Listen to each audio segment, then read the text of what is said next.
Hello everyone, and welcome to a microcasting video, this one being my second seasonal outlook for the Atlantic.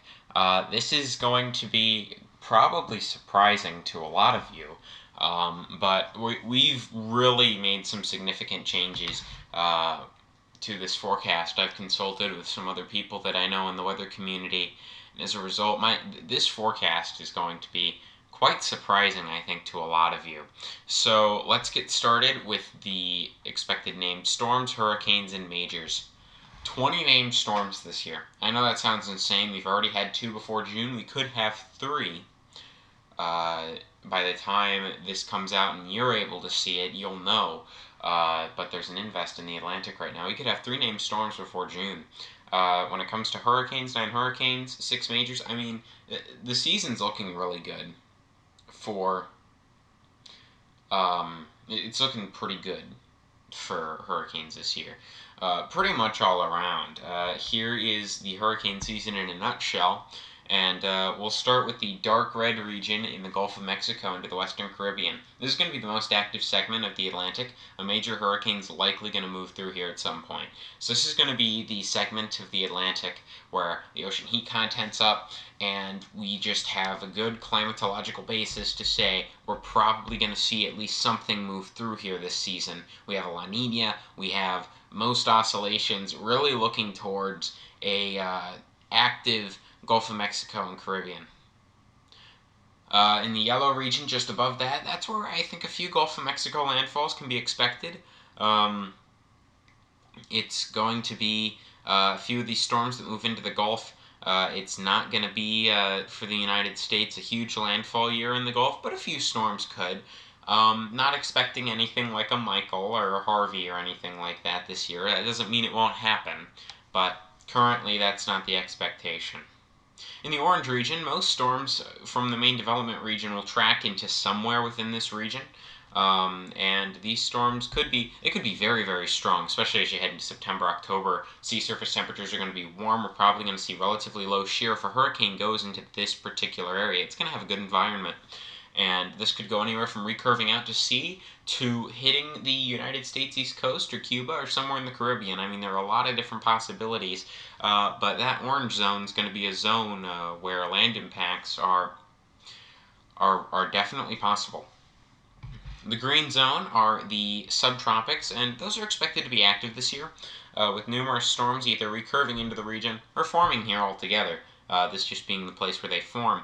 Not expecting anything overly strong, none of the Humbertos or Nicoles or anything like that for Bermuda, but still a few storms, a few named storms to form in there, and a more active subtropics than normal. Again, no guarantees on anything. I could be completely wrong, but this is my prediction. And then finally, for the main development region, I think many tropical disturbances and a few tropical cyclones will move through here. I think most of these disturbances will develop more as they get into the Caribbean, become better developed storms as they head towards the Caribbean. I think in the MDR itself, we may not have many, at least stronger tropical cyclones, but numerous disturbances, a few tropical cyclones, and maybe even a major one or two heading into the Caribbean. So, yeah, this year's still looking pretty concerning, but as you can see, an overall very active year ahead. So here are the chances of land impacts, and this is not a good map to look at. It's not good at all, because anywhere from yellow to that dark red is a 50% chance or above of getting impacted by a tropical storm or a hurricane. Those are the chances that you get impacted by one. That could be rainfall, that could be winds, but you're getting influenced. You're getting weather influenced from the storm, and most of the Atlantic is above that 50% chance. Those greens and light blues, those are the better places. Those are going to be the safer areas this year, especially those light blues. Those are going to be where your best zones would be when it comes to safety from hurricanes. And you can see that dark red, that is greater than 90%. And that is a very large area, much larger than we saw last time. And it's quite concerning. That includes the Yucatan Peninsula, that includes most of the Mexican coastline, that includes Guatemala's coastline, and that includes a lot of Central America's before probabilities fall off pretty quickly, but still definitely something of concern. What are our tracks? Well, our tracks are really MDR. storms are the big thing, and the probable tracks reflect that. We could have storms heading into the Gulf, we could have storms heading into the Caribbean, we may even have a storm or two form in the Caribbean. But you can see here, these are the probable tracks for these hurricanes to go.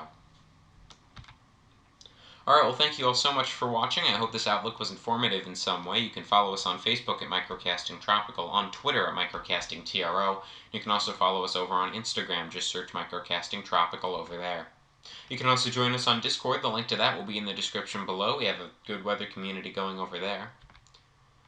And finally, thanks again for watching this video. I hope you did enjoy it. If you liked it, you can hit the like button down below. If you didn't like it, you know where that button is. And if you want to see all of our content, you don't want to miss a single update on what's going on in the Atlantic or Eastern Pacific, you can subscribe and hit that bell to turn on notifications so you never miss a new video. Alright, thanks again for watching. This is MicroCasting Tropical, signing out.